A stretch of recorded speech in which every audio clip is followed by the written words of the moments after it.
कितीही समजावून सांगितलं, कितीही संधी दिल्या, कितीही प्रेमाने सांगितलं, तरीही समोरची व्यक्ती बदलत नाहीये. मग आपण काय करायचं?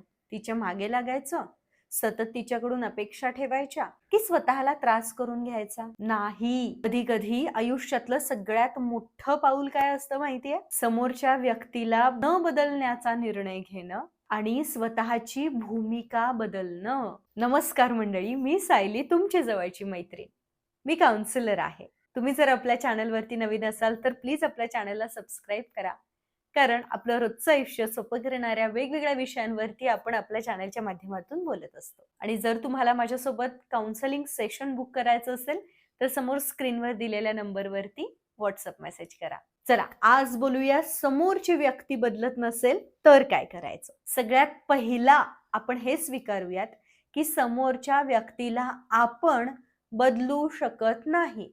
मग ती कितीही जवळची व्यक्ती असली तरीही. आपण अनेकदा विचार करतो की मी आणखीन एकदा समजावून सांगते, त्यांना माझं म्हणणं पटेल, कदाचित ते माझ्यासाठी बदलतील, मी इतकं प्रेम देतीये. मग ते का नाही बदलत? पण खरं कारण हे आहे की आपण कोणालाच नाही बदलू शकत. जोपर्यंत समोरच्या व्यक्तीला स्वतःमध्ये बदल करण्याची इच्छाच निर्माण होत नाहीये, तोपर्यंत आपण काही करू शकत नाही. तुम्ही तुमचं मत सांगू शकता, तुम्ही तुमच्या भावना सांगू शकता, तुम्ही तुमच्या अपेक्षा स्पष्टपणे मांडू शकता, पण बदलायचा निर्णय समोरच्या व्यक्तीला घ्यायचा आहे. आता दुसरा महत्वाचा मुद्दा, समोरच्या व्यक्तीला बदलायचं नाहीये की बदलायची इच्छाच नाहीये, ह्यातला फरक समजून घेणं खूप गरजेचं आहे. बऱ्याचदा त्या व्यक्तीला त्याची चूक माहिती असते, पण तरीही त्याला बदलायचं नसतं, पण त्याला बदलायला वेळच द्यायचा नसतो. बऱ्याचदा समोरच्या व्यक्तीला कळत असतं तुम्हाला किती त्रास होतोय,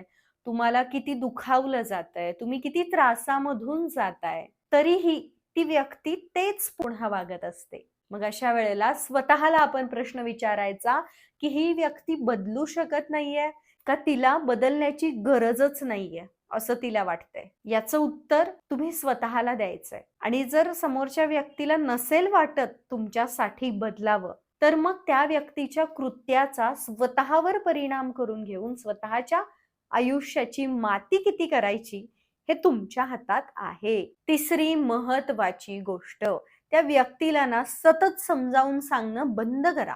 तुमचं म्हणणं सतत तिच्या समोर ठेवल्यामुळे तुमच्या आयुष्यातली एक नाही तर 4-5 वर्ष वाया जातील, पण ती व्यक्ती बदलणार नाही. काही नात्यांमध्ये ना आपण त्या व्यक्तीचे शिक्षक होतो. मान्य आहे ती व्यक्ती चुकत असते. आपल्याला तिचा प्रचंड त्रास होत असतो. आपल्याला त्या व्यक्तीने सुधारावं, त्या व्यक्तीने आणखीन छान काहीतरी घडावं, बनावं असं आपल्याला वाटत असतं. पण ती व्यक्ती आपल्या या सततच्या सांगण्यामुळे ना आपल्याला ग्रँटेड घ्यायला लागते. ती नाही बदलणार आहे. आपण डोकं आपटून घेतलं तरीही ती व्यक्ती स्वतःचंच खरं करणार आहे. मग आपण का आपलं डोकं आपटून घ्यायचं? आपण सतत त्या व्यक्तीला सांगत राहतो, "तू असं करू नकोस. मला या गोष्टींचा त्रास होतोय. माझ्याशी असं वागू नकोस. मला असं वाटतंय. तुझ्या ह्या बोलण्यामुळं मला हर्ट होतंय." आणि आपण हेच सतत सांगत राहतो. बदल मात्र काही होत नाही. खरं सांगू, एका टप्प्यानंतर ना तुमच्या शब्दांना काहीच अर्थ नाहीये. जर त्या व्यक्तीच्या वागण्यामुळे तुम्हाला इतका त्रास होतोय हे त्याला कळतंय, पण तरीही त्या व्यक्तीला बदलायचं नसेल, तर तिथं आपले शब्द वाया घालवणं चुकीचं आहे. आपल्याला आपली कृती बदलायची गरज आहे.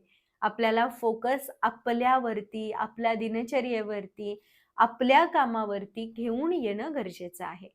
त्रास होतो मान्य आहे, पण तो त्रास तुम्ही करून घेताय. तो होणारा त्रास जर सोडून दिला, दुर्लक्षित केला तर नक्कीच सकारात्मक बदल घडतील. तुम्हाला काही सुद्धा फरक पडणार नाही. तुमच्याशी कोणी कसं वागतंय किंवा तुम्हाला काय बोललं जातंय. हे फक्त बोलण्यामध्येच सोपं नाहीये, तर हे तुम्ही करायला लागलात तर नक्की याचा इफेक्ट तुम्हाला जाणवेल. चौथी गोष्ट, तुमच्या मर्यादा सेट करा. बाउंड्री म्हणजे पुढच्या व्यक्तीला तोडून देणे, समोरच्या व्यक्तीला शिक्षा देणे, नको ते बोलणे असं नाही. बाउंड्री सेट करणे म्हणजे समोरच्या व्यक्तीचं वागणं आपण नियंत्रित जर नाही करू शकलो, तर त्या व्यक्तीच्या वागण्याला, त्या व्यक्तीला आपल्या आयुष्यामध्ये किती जागा द्यायची हे आहे. त्या व्यक्तीला आपण जर काढून बाजूला टाकून देऊ शकत नसलो, तर तिचं वागणं आपण आपल्या मनावरती कितीपर्यंत घ्यायचं हे कोणाच्या हातात आहे? तुम्हीच सांगा. आपल्याच हातात आहे ना? त्यामुळे स्वतःची मनःशांती बिघडू द्यायची नसेल, तर बाउंड्रीज सेट करा. एक उदाहरण देते. समोरचा व्यक्ती जर सतत आपल्याला काहीतरी बोलत असेल, तर आपण त्या बोलण्याला पुढे कंटिन्यू करत जातो. तो व्यक्ती एक बोलला की आपण 2 बोलतो. त्यापेक्षा आपण तिथे असं म्हणू शकतो, की तू जर अशा अपमानास्पद भाषेत माझ्याशी बोलणार असेल, तर हे संभाषण आपण इथेच थांबवूयात. आणि तिथून उठून आपण निघून गेलो, तर पुढं काही ती व्यक्ती बोलणार नाहीये आणि त्याचा तुम्हाला त्रास होणार नाहीये.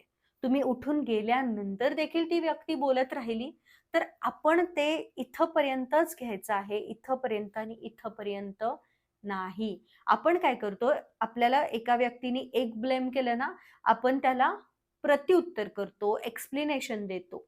नाही, तिथं मर्यादा आखा. तू जर माझ्या भावनांचा अनादर करत असशील, तर आपल्यामध्ये काही ठराविक अंतर असणं गरजेचं आहे, असं आपण त्यांना सांगू शकतो. प्रत्येकच वेळेला मला स्वतःला सिद्ध करण्याची गरज नाहीये, हे आपण समोरच्याला प्रेमाने, शांतपणे, स्पष्टपणे सांगू शकतो. आता ही वाक्य समोरच्या व्यक्तीला बदलणारी आहेत का? नाही. ही वाक्य आपल्याला सुरक्षित ठेवतात. आपल्या मनःशांतीला सुरक्षित ठेवतात. हेच आपण त्यांना उलट उत्तर करायला लागलो, त्यांच्याशी चर्चा करायला लागलो, भलेही आपण बरोबर असलो तरीही, तर त्रास कुणाला होतो माहितीये? आपल्या स्वतःला होतो. आणि तो सगळा त्रास सहन करून झाल्यानंतर आलेलं हे शहाणपण आहे, जे मी तुम्हाला सांगतेय. 5वी गोष्ट, अपेक्षा कमी करायच्या आहेत, स्वतःचा सन्मान नाही. अपेक्षा कमी करणं म्हणजे काय? मान्य करणं. ठीक आहे, ही व्यक्ती अशीच आहे आणि ही असंच वागणार, हे मला मान्य आहे. आता ती व्यक्ती तुम्हाला कितीही बोलली, कशीही त्याच्या आयुष्यात वागली, तरी त्याचा परिणाम तुमच्यावर होणार नाही. आपल्या मनात काय निर्माण केलं पाहिजे आपण, तर ही व्यक्ती कशीही वागली, तरीही तिच्या वागण्याचा परिणाम मी माझ्या भावनांवर होऊ देणार नाही. ती व्यक्ती एक बोलली, की आपण रडत बसतो. आपण 2-3 दिवस वाया घालवतो. आपल्या आयुष्यातले हे 3 दिवस पुन्हा आपल्याला मिळणार आहेत का? नाही. मग मला नाही फरक पडत. मी माझ्यावर परिणाम करून घेणार नाही. ती व्यक्ती अशीच आहे. ती व्यक्ती 10 जणांना जाऊन सांगतीये माझ्याबद्दल वाईट. ह्यातून ते 10 जण माझ्याबद्दल काय विचार करतील? हा स्ट्रेस मी घ्यायचा आहे का? तो स्ट्रेस घेऊन मला काय मिळणार आहे का? आणि बाकीच्या लोकांनाही कळत असतं ना आपण कसे आहोत, आपण कसे वागतोय. ते आज ना उद्या त्या लोकांना समजणारच आहे आणि मुळात कोणाला काय, कोण आपल्याबद्दल काय विचार करेल याचा स्ट्रेस घ्या, परत त्या व्यक्तीच्या बोलण्याचा स्ट्रेस घ्या. याच्यासाठी आपण जगतोय. आपल्या आई-वडिलांनी आपल्याला जन्म यासाठी दिलाय. ऐका आणि सोडून द्या ना, नका इतकं महत्त्व देऊ लोकांना. मग ते कोणीही असोत. लोकांना महत्त्व देऊ नका म्हणण्यापेक्षा त्यांच्या वागण्याला महत्त्व देऊ नका. तो व्यक्ती आपल्यासाठी खूप महत्त्वाचा आहे. आपण त्याला नाही सोडू शकत, नाही टाळू शकत. पण त्या व्यक्तीच्या वागण्याला नक्कीच आपण टाळू शकतो. समोरची व्यक्ती बदलल्यावर आपल्याला शांतता मिळेल असं नाहीये. आपण ज्यावेळेला अपेक्षा करणं सोडून देतो, आपण ज्यावेळेला स्वतःला प्रोटेक्ट करायला शिकतो, आपल्या भावनांना प्रोटेक्ट करायला शिकतो, त्यावेळेला आपल्याला शांतता मिळायला लागते. 6वी गोष्ट, स्वतःला प्रश्न विचारा. समोरची व्यक्ती बदलत नाहीये म्हणून तुम्ही किती काळ वाट पाहणार आहात? तुम्ही किती काळ स्वतःला त्रास करून घेणार आहात? नाती टिकवण्यासाठी ॲडजस्टमेंट खूप महत्त्वाची आहे. पण त्या ॲडजस्टमेंट करण्यामध्ये देखील खूप मजा येते. ज्यावेळेला आपण आपल्या स्वतःच्या प्रेमात असतो आणि आपल्या रुटीनमध्ये आपण ज्यावेळेला चांगल्या गोष्टी घेऊन येतो, त्यावेळेला या असल्या फालतू आणि नकारात्मक वागण्याचा इतरांच्या आपल्याला काही फरक पडत नाही. काही लोकांना आयुष्यात ठेवायचं असतं, पण त्यांच्या वागण्याचा परिणाम आपल्या भावनांवरती नसतो करू द्यायचा. कारण आपण ह्या नात्यातून उठून दुसरीकडे कुठे गेलो ना, तिथेही हेच होणार आहे. जगाच्या पाठीवर तुम्ही कुठेही जा, या गोष्टीला तुम्हाला सामोरं जावं लागणार आहे. त्यानंतर 7वी महत्त्वाची गोष्ट, सतत स्वतःला दोष देणं बंद करा. ती व्यक्ती बदलत नाहीये म्हणजे तुम्ही कुठं चुकताय? तुम्ही कुठेतरी कमी पडताय का? या सगळ्या गोष्टीला तुम्ही कारणीभूत आहात का? अजिबात नाही हे प्रश्न स्वतःला विचारणं आणि स्वतःला अशा पद्धतीनं ब्लेम करणं बंद करा. कधी आपण एखाद्या व्यक्तीला बदलण्यासाठी खूप प्रयत्न करतो, पण ती व्यक्तीच तयार नसेल तर आपण काहीच नाही करू शकत आहे. तुमच्याही आयुष्यात अशी कुठली व्यक्ती असेल ना, जी अजिबात बदलत नाहीये, तिच्या वागण्याचा तुम्हाला त्रास होतोय, तर तिच्याकडे बघण्याचा आपला दृष्टिकोन आजपासून आपण बदलूयात.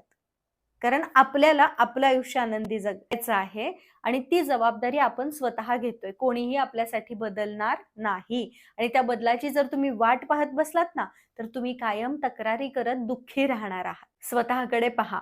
मी कुठं सीमा आखायला पाहिजेत विचारा स्वतःला. मी कोणत्या अपेक्षा बंद केल्या पाहिजेत हेही विचारा. कुठं मी स्वतःचा सन्मान जपायला पाहिजे आणि कुठं मी स्वतःसाठी उभं राहायला पाहिजे. आयुष्यात एखादा टप्पा असा येतो ज्यावेळेला आपल्याला समोरच्या व्यक्तीचं वागणं बदलण्यापेक्षा, तिला बदलण्यापेक्षा तिच्या वागण्यावर आपण काय प्रतिक्रिया देतोय हे बदलणं जास्त गरजेचं वाटतं. आणि जेव्हा तुम्हाला वाटेल ना, की त्या व्यक्तीच्या क्षुल्लक गोष्टींना आपण ओढत पुढे न्यायचं आहे, त्यांच्या एका वाक्यावर आपण 2 वाक्य बोलायची आहेत, सतत स्वतःला सिद्ध करायचं आहे, तर त्यांच्या वाक्यांना, त्यांच्या ब्लेम्सना इग्नोर मारायचं आहे. हे ज्यावेळेला तुम्हाला समजेल ना, त्यावेळेला तुम्ही जिंकलात. ज्या वेळेला तुमची प्रतिक्रिया देणं बंद होईल, त्यावेळेला तुमची मानसिक शांतता सुरू होईल. व्हिडिओ आवडला असेल तर कमेंट्समध्ये लिहा, माझी कोणाकडूनही कोणतीच अपेक्षा नाही. मी परिपूर्ण आहे आणि मी आनंदी आहे. हा व्हिडिओ तुमच्या जवळच्या लोकांपर्यंत नक्की पोहोचवा. व्हिडिओ तुम्ही शेवटपर्यंत पाहिलात त्याबद्दल खूप धन्यवाद, खूप कृतज्ञता आणि मंडळी खूप प्रेम. पुन्हा भेटेन अशाच एका नवीन छान विषयासोबत. तोपर्यंत स्वतःची काळजी घ्या.